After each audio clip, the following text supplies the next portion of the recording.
جو ایک شہید کے بچوں کا مرال ہوتا ہے ویسے ہی مرال ان بچوں کا ہے ایگزیکٹلی بالکل اس وقت ایٹ دا مومنٹ. ٹھیک ہے. سو ایک کوئی بھی ایسا واقعہ ہوتا ہے تو اس کے اندر دو چیزیں ہوتی ہیں. ایک ہوتا ہے post traumatic stress dis order جو مہینے کے بعد شروع ہوتا ہے. ٹھیک ہے.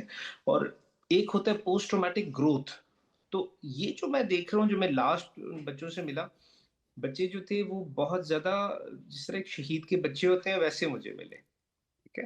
سو obviously اب ہم سوسائٹی کا، ہم لوگوں کا، ہم کولیگس کا کام ہے کہ ہم ان کی جو خواہشات تھی وردہ کی اپنے بچوں کے حوالے سے، ان کے ایجوکیشن کے حوالے سے، یہ سارا کچھ اس نے کس لیے کیا تھا؟ بچوں کو اچھا فیوچر دینے کے لیے کیا تھا. وہ کیوں اتنی محنت کرتی تھی، صبح آتی تھی شام کو جاتی تھی. سو obviously we has a nation، اور ریاست کے طور پہ، قوم کے طور پہ، سوسائٹی کے طور پہ ہم نے کوشش کرنی ہے کہ ان بچوں کو ٹھیک جو ہے اور اس کی فیملی کو ہم اچھے سے اچھا پروویژن دے ٹھیک ہے. سکیں. ڈاکٹر صاحب میں آتا ہوں آپ کی طرف. ڈاکٹر عامر یہ بتائیے کہ وہ 67 سونے کی بات بھی ہو رہی ہے، کچھ پیسوں کی بات ہو رہی ہے، چیکس باؤنس ہوئے، اور پیچھے ریکٹ ہے، منشیات فروش ہیں، کسی کی شاپ بھی ہے، فیبرک کا کاروبار کرتے ہیں، بیہائنڈ دا سین کچھ اور ہے، وہ میاں بیوی. تو آپ کیا سمجھتے ہیں سارے کلپرٹس وہ پکڑے جا چکے ہیں؟ آپ سیٹسفائی ہیں اب تک کی انویسٹیگیشن سے؟ جی ڈیفینیٹلی وہ اپریہینڈ ہو گئے تھے، اور وہ جہاں تک ہمیں ڈیفینیٹلی میں اس چیز کو خود سارا فالو کر رہا تھا. ایون سنڈے کی رات کو بھی میں ایس ایس پی انویسٹیگیشن کے ساتھ رات 11 بجے تک تھا، اور جب ان کی یہ جو شہادت کی انفارچونیٹ نیوز بریک ہوئی، I was almost first to know. Definitely media میں انکنفرم نیوز آلریڈی سرکولیٹ کر رہی تھی. اس کے بعد ہمارے لیے امپورٹنٹ یہ تھا کہ سب سے پہلے ہم نے we try to give her state funeral. ان کی ڈیڈ باڈی کو میں خود ایمبولینس میں لے کے گیا، ان کے پیرنٹس کے ساتھ بھی ان ٹچ تھا، بیکاز ایک مورل رسپانسبلٹی ہوتی ہے، ایک آفیشیل رسپانسبلٹی ہوتی ہے. تو میں نے یہ کوشش کی کہ میں مورل رسپانسبلٹی اور آفیشیل رسپانسبلٹی دونوں پوری کروں. انویسٹیگیشن جب انیشیلی ہی جو کلپرٹس ہیں ان کو 3 کو اپریہینڈ کر لیا تھا، اور چوتھے کے لیے کیونکہ وہ ایبسکونڈر تھا اس کے لیے کوششیں جاری تھی. آج کی میرے پاس اپڈیٹ نہیں ہے، مگر پولیس از ویری ڈٹرمنڈ کہ وہ جو چوتھا کلپرٹ ہے شمریز کے نام سے، اس کو بھی جو ہے نا وہ اپریہینڈ کرے. ڈاکٹرز کے مطالبات تھے. Definitely being part of the state machinery, میرا کام ہے کہ میں اپنی کولیگس کے انٹرسٹ اور ان چیزوں کو بھی خیال میں رکھوں، اور ان چیزوں کو جو ہے نا میک شور کہ ان کی جو سینٹیمنٹس ہیں اور ان کی جو وہ ہے رائٹس ہیں ان کو بھی پروٹیکٹ کیا جائے. جو ڈاکٹرز نے ڈیمانڈ کی، پہلے ان کی ہم نے یہاں پہ ٹیم آرگنائز کی. ہمارے ہاسپٹل میں ARCC ہے، anti rape crisis cell, district میں ایک ہی ہوتا ہے جو اس ہاسپٹل میں تھی. یہاں پہ ہم نے میں نے اسی دن جس دن ان کی نیوز بریک ہوئی، ہم نے ایک فورنزک ایکسپرٹ جو ہمارا یو میڈیکل کالج ہے وہاں کے فورنزک ڈپارٹمنٹ سے فورنزک ایکسپرٹ، اور ایک میڈیکل لیگل آفسر اور ایک نان میڈیکل آفسر وہاں سے نامینیٹ کیے ان کے پوسٹ مارٹم کے لیے. اور یہاں سے جو ARCC کی فارمیشن ہے جس میں district gynaecologist, orthopaedic surgeon, general surgeon, neuro surgeon, casualty medical officer, female casualty medical officer, تو کم و بیش 12 ڈاکٹرز کی ٹیم اسمبل کی، اور اس کا پوسٹ مارٹم یہاں پہ ہم نے کروایا. اس کے بعد جہاں تک پولیس کی انویسٹیگیشنز ہیں وہ اس پہ ان کی ریزرویشنز تھیں میرے کولیگس کی، اور ڈیفینیٹلی وہ ڈاکٹر احسن کی بات، سینٹیمنٹس لوگوں کے بہت زیادہ، ایکسپیکٹیشنز بھی بہت زیادہ، اور بہت ہی اگریسونیس. تو اس میں GIT کی ڈیمانڈ ہوئی تھی، جوائنٹ انویسٹیگیشن کی تھی، وہ بھی ہمارے چیف منسٹر کے ڈائریکشن پہ ٹھیک ہے ہمارے ڈاکٹر صاحب. وہ بھی ہو گیا تھا. ٹھیک ہے ڈاکٹر احسن، آخر میں مختصراً میسیج دیں کہ خواتین کے ساتھ یہ ہوتا ہے ہمارے معاشرے میں، ورک پلیس ایتھکس ہمیشہ ڈیمیج ہوتی ہیں، چاہے یونیورسٹی میں ہو، کالج میں ہو، میڈیکل کالج میں ہو. اب یہ حادثہ ہوا تو کیا اس کا امپیکٹ پڑے گا ورکنگ ویمن پہ، خواتین پہ؟ اور آپ کی کمیونٹی کی ڈاکٹرز اب کیا فیل کر رہی ہیں؟ مزید توانا بنیں گی یا کوئی میرے خیال میں کوئی پینک اٹیک یا ڈپریشن میں تو نہیں جائیں گی؟ بڑا امپورٹنٹ سوال ہے. دیکھیے BBC اور جتنے بھی ہمارے انٹرنیشنل میڈیا ہیں، نیشنل میڈیا ہے، اس میں بھی بہت سے جرنلسٹ نے اس بارے میں کوشچنز ریز کیے ہیں. اور دیکھیں جب بھی کوئی کیپٹل پراپر پنشمنٹ ہوگی نا، پراپر پنشمنٹ، جو بھی کلپریٹس ہیں، جو بھی فائنل ہوتا ہے کہ یہ لوگ واقعی